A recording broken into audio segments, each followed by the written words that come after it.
La catastrophe de Bafoussam est une interpellation quant à la gestion foncière dans le milieu urbain. Moi, je regarde des gens s'installer sur des flancs de collines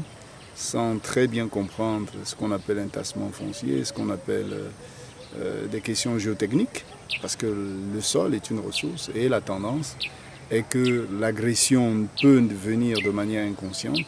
en ce que les populations, en effet, vont avoir la tendance d'aller s'installer sur des terrains qui sont les plus accessibles en termes de coûts. Et sans recours aux expertises qui existent, ont tendance à bâtir dessus n'importe comment.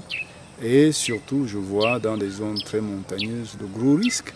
et aussi lié à un déboisement qui rend la terre érodable. Quand on installe des maisons sur un sol,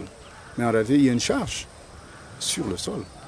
Et le nombre d'habitations qui s'y est installé, y compris des activités